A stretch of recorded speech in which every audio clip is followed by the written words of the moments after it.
Ayan.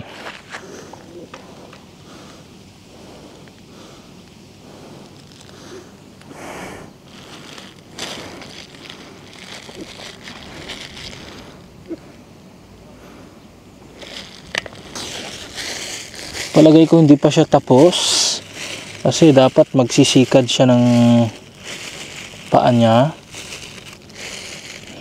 Oops. Okay. Live. Ganyan. Tapos lalagay natin yan dyan. Stella. So ayan o. Ganyan tapunan nila. So bubuksan mo to. Tapos dyan may tatapon yung tayo. Nahulog mo na dyan. Ayan na. What up Fabs? Welcome back to another vlog. How you guys doing?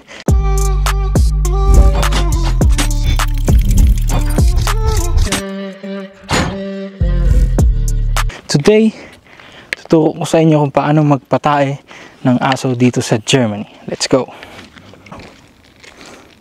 Kasi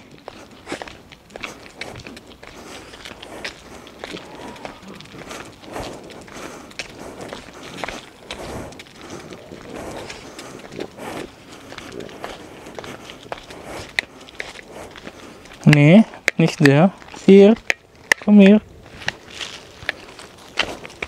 Komm hier, hier. Hier. Komm hier. Stella, komm. Komm hier. Komm hier.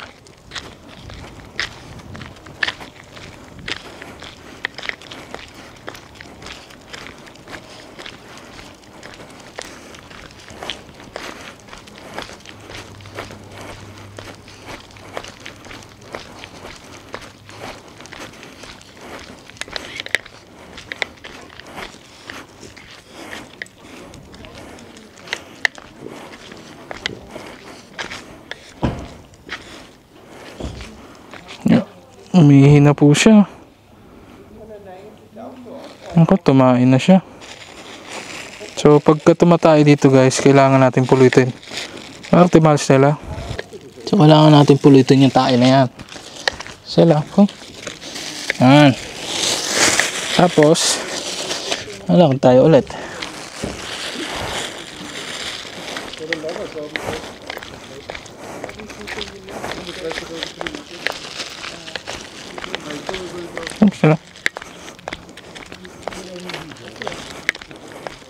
So dito guys, napaka-importante ng pagdadakot ng tae ng alagang aso mo, no?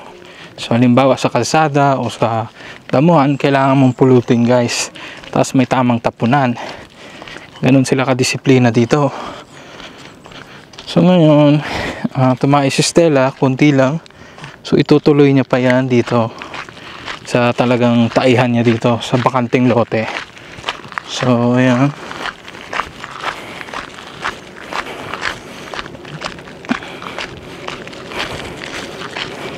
Hier Stella, nicht da.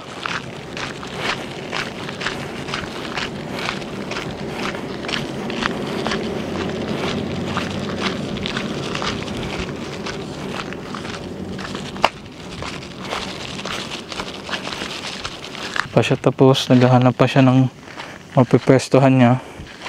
Ayan.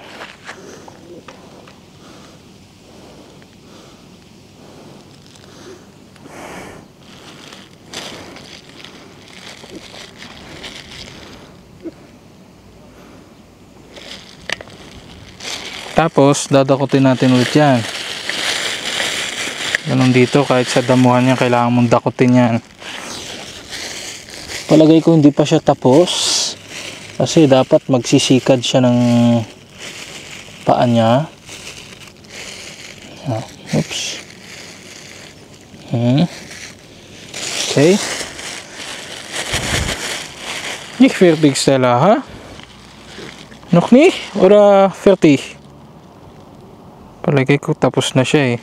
Tapos, after nyan guys, teka, dito tayo banda Stella ha, para makita nila tayo.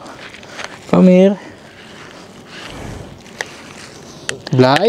Blibe Stella, blibe. Tapos nyan guys, pupunasan natin no, ang puwet niya. Para pagdating niya sa loob ng bahay, wala nang tae yung puwet niya. Blibe. Ganyan. Tapos, lalagay natin yan dyan. Stella, pretty. Pataas niya yung paa niya. Yeah. Good girl, good girl. Good girl, ha? Okay. Ngayon, tatapon na natin to, ha? So, tatapon na natin yung kanyang tae.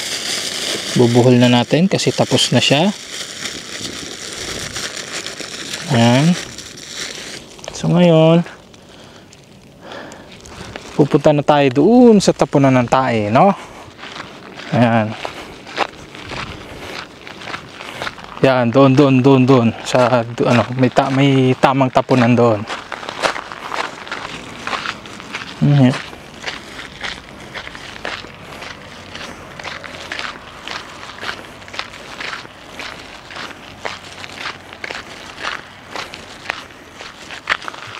So ito na guys yung tapunan. Makikita nyo. Ito. So ayan o. Ayan yung tapunan nila. So bubuksan mo to. Tapos dyan may tatapon mo tayo. Nahulog mo na dyan. Ayan na.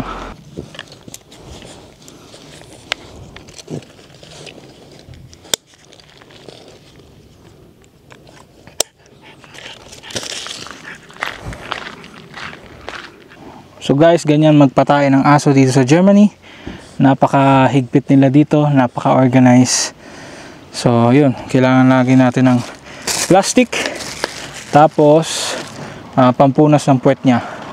So ayan. So that's it for today. If you're feeling what I'm saying, keep your head up. And if you need someone to talk to, hit my lineup. See you guys in another vlog.